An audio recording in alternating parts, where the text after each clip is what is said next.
കോഴിക്കോട് ജനിച്ചൊരു സാധാരണ പെൺകുട്ടി ഇന്ന് ബിഗ് ബോസ് മലയാളം സീസൺ 7 ഏറ്റവും കൂടുതൽ ശ്രദ്ധ നേടുന്ന മത്സരാർത്ഥികളിൽ ഒരാൾ റന ഫാത്തിമ. 2006 ജൂലൈ 1 ജനിച്ച അവൾ വളരെ ചെറുപ്പത്തിൽ തന്നെ കലാരംഗത്തേക്ക് കടന്നെത്തിയ ഒരാളാണ്. അനിയത്തി പ്രാവ് എന്ന സീരിയലിൽ ബാലതാരമായി അഭിനയിച്ചു. കോച്ചവ്വ പൗലോ അയപ്പ കോയലോ പോലുള്ള സിനിമകളിലും ചെറിയ വേഷങ്ങൾ ചെയ്തു.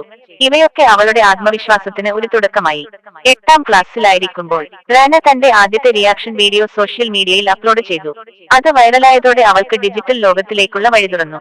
കുടുംബത്തിന്റെ പിന്തുണയോടെ അവൾ സൗന്ദര്യ പരിചരണങ്ങൾ, ഫാഷൻ, ലൈഫ് സ്റ്റൈൽ, ട്രാവൽ വ്ലോഗുകൾ പോലും ഫിനാൻഷ്യൽ ടിപ്സ് വരെ ഉൾപ്പെടുത്തി ഉള്ളടക്കം സൃഷ്ടിച്ചു.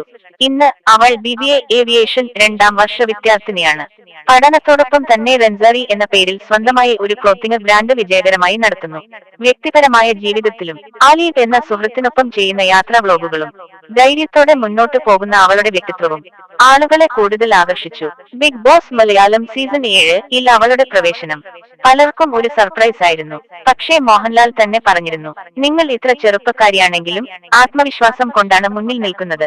വീട്ടിലെ ആദ്യ ദിവസങ്ങളിൽ തന്നെ റന തന്റെ നിലപാട് വ്യക്തമാക്കിയിരുന്നു. ചിലപ്പോൾ വിമർശനവും വന്നിട്ടുണ്ട്, ചിലപ്പോൾ പ്രശംസയും കിട്ടിയിട്ടുണ്ട്. പക്ഷേ അവളുടെ പ്രത്യേകത ആരുടെയും പിന്നിൽ ഒളിച്ചു നിൽക്കാത്തത്, സ്വന്തം അഭിപ്രായം തുറന്നു പറയുന്നത്. റന ഫാത്തിമയുടെ ജീവിതകഥ നമ്മോട് പറയുന്നത് ഒരു വലിയ സന്ദേശം തന്നെയാണ്. പ്രായം ഒരിക്കലും ഒരു തടസ്സമല്ല. നിങ്ങളുടെ പരിശ്രമവും ആത്മവിശ്വാസവും ഉണ്ടെങ്കിൽ ഏതൊരു സ്വപ്നവും കൈവരിക്കാം. ഇനി ബിഗ് ബോസ് യാത്രയിൽ അവൾക്ക് മുന്നിൽ നിരവധി വെല്ലുവിളികൾ ഉണ്ടാകും.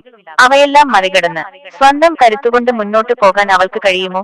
അത് തീരുമാനിക്കുന്നത് നിങ്ങൾ പോലുള്ള പ്രേക്ഷകരാണ്.